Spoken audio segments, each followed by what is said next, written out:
नमस्कार। शुरुआत करते हैं बड़ी खबर के साथ। हाथरस केस में विस्फोटक खुलासा हुआ है। न्यूज 18 के अंडरकवर टीम की पड़ताल में बड़ा खुलासा हुआ है। चंदपा थाने के तत्कालीन एसएचओ का यह खुलासा है। हत्या की नीयत से गला दबाया गया था, यह कहा है तत्कालीन एसएचओ ने। पीड़ित और मां ने सिर्फ एक आरोपी का नाम लिया था उस वक्त। हाथरस केस में सबसे विस्फोटक खुलासा हुआ है। पॉलिटिक्स शुरू होने के बाद बयान बदला गया। गैंगरेप हुआ ही नहीं था। दिनेश वर्मा ने यह भी कहा है शव के साथ हंगामे की साजिश रची गई थी, लिहाजा एलआईयू के पास ऐसे इनपुट मिले थे, इस वजह से ही रात के अंधेरे में अंतिम संस्कार कर दिया गया। बड़ी खबर, विस्फोटक खुलासा हम आपके सामने रख रहे हैं। न्यूज 18 की पड़ताल में ये तमाम बातें सामने आई हैं।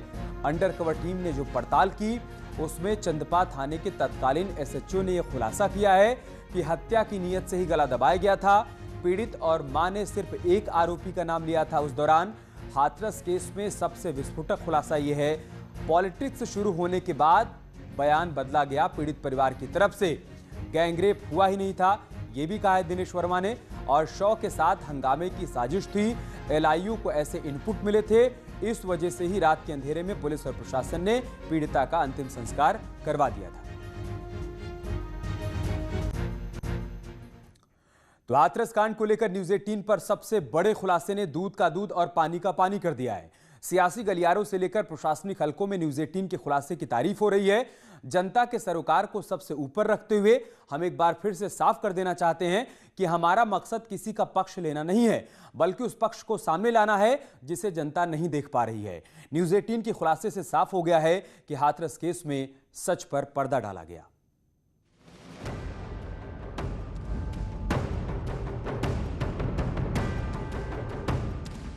हाथरस कांड पर न्यूज 18 के खुलासे के बाद सच्चाई की कई और परतें सामने आ गई हैं। एक एक कर हाथरस के सभी किरदारों ने खुफिया कैमरे पर हाथरस कांड का पूरा कच्चा चिट्ठा खोल दिया।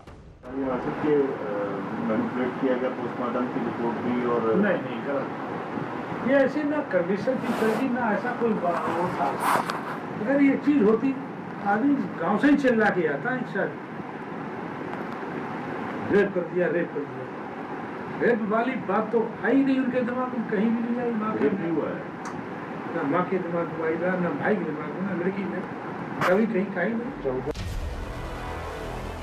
इस बड़ी गवाही के बाद बीजेपी के नेताओं ने न्यूज 18 को धन्यवाद दिया। न्यूज 18 की टीम को जिसने स्टिंग किया, मेरा प्रणाम, क्योंकि आपने सच लाया। सच लाना बहुत जरूरी था। पहले ये ब्राह्मण ठाकुर किए, वो नहीं चला, फिर ये ठाकुर दलित करने जा रहे थे। मतलब राजनीति का स्तर इतना गिरा दिए ये लोग चुनाव जीतने के लिए। हाथरस कांड पर न्यूज 18 के पत्रकारों ने, उनकी टीम ने एक बड़ा काम किया है। उन्होंने स्टिंग ऑपरेशन करके वहां के तमाम जो झूठ फैल रहे थे उसको बेनकाब किया है, और मैं न्यूज 18 की टीम को बधाई देता हूं। चंद्रपा थाने के एसएचओ की गवाही के बाद न्यूज 18 यही नहीं रुका। हमारी अंडरकवर की टीम लोकल इन्वेस्टिगेशन के इंस्पेक्टर विवेक की भी गवाही ली, जिसमें विवेक ने आधी रात की पूरी घटना बताई कि डेड बॉडी आखिर क्यों जलाई गई। ये तो प्रशासनिक है मामला, प्रशासनिक है, लेकिन आप लोगों को भी इंटरनल रिपोर्ट मिलती रहती होगी किस वजह से उन्होंने इस हड़बड़ी में ये सब काम किया।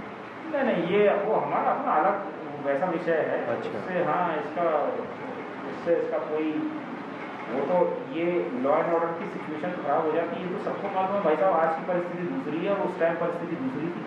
अगर ये बॉडी नहीं जलाई, अंतिम संस्कार, मैं तो ये नहीं कह रहा हूँ कि, हालांकि ना तो हम इनसे कहते हैं कि आप रात में जलाइए या दिन में जलाइए, ये तो उनके प्रशासनिक निर्णय होते हैं। प्रशासन इतने बड़े बड़े अधिकारी, हम तो कुछ भी नहीं होते। हाँ, नहीं, आपका तो कोई रोल ही नहीं। हमारा रोल ही नहीं होता। हम तो केवल लॉ एंड ऑर्डर संबंधी अपने अलर्ट जारी करते हैं। बिल्कुल सही है। उस पर आप क्या निर्णय लेते हैं या आप जाने। और अगर ये बात बिल्कुल सही थी कि अगर जो है उस दौरान अगर ये घटना रात में अंत्येष्टि ना होती तो नेक्स्ट डे बहुत बड़ी समस्या होती ना। क्या आपने न्यूज 18 के खुफिया कैमरे पर सच्चाई जानने के बाद विपक्ष के नेताओं ने भी न्यूज 18 की मुहिम की सराहना की है। ये न्यूज 18 एक निष्पक्ष चैनल है, उसको बधाई। लेकिन मैं आशा करती हूं कि गैंगरेप पीड़िता का आखिरी वीडियो बयान जिसमें उसने अपनी व्यथा को व्यक्त किया है। क्यों अब तक मीडिया प्रतिबंधित था, क्यों अर्धरात्रि में अंत्येष्टि की गई। मैं धन्यवाद देना चाहूंगा न्यूज 18 को, जिस प्रकार से बेबाक पत्रकारिता करके बहुत से सच निकाले हैं, जिसमें पीड़ित परिवार को एक तरीके से आरोपी साबित करने का सब लोग प्रयास कर रहे हैं, सच्चाई को छिपाया जा रहा है राजनीतिक दबाव में, लेकिन न्यूज 18 के पत्रकारों ने बहुत सी चीजों को, सच को सामने लाए हैं। न्यूज 18 पर हाथरस की गवाही का सिलसिला लगातार चलता रहा। हमारी अंडरकवर टीम ने निलंबित सीओ राम शब्द से हाथरस की असली कहानी जानने की कोशिश की, जिसमें राम शब्द ने गैंग रेप की कहानी से पर्दा हटाया। शुरुआत में बलात्कार वाली कोई बात ही नहीं आई। कुछ नहीं, FIR में कहीं कुछ नहीं। नहीं उन्होंने जो कंप्लेंट लिखी थी उसमें कुछ नहीं। वही तो FIR में तहरीर जो उसी को उसमें कुछ नहीं, उन्होंने कुछ नहीं बोला। एक जो मीडिया के लोग भी थे उन्होंने भी पूछा तो उन्होंने कहा संदीप निकाला गया, जान से मान लेंगे। गैंग रेप कहाँ से हो गया वैसे? 22 तारीख से पता नहीं कैसे। प्रशासनिक अधिकारी भी मानते हैं कि न्यूज 18 की मुहिम ने कई अफवाहों को खत्म कर दिया है कि सही तथ्यों तक पहुंच सके, कौन असली दोषी हैं, उसका पूरा पर्दाफाश हो सके। इसके लिए मैं न्यूज 18 द्वारा चलाई जा रही मुहिम की प्रशंसा करता हूं। हाथरस केस की खबरें जो परोसी जा रही थी, उस पर न्यूज 18 के खुलासे ने विराम लगा दिया है। Bureau report, news 18।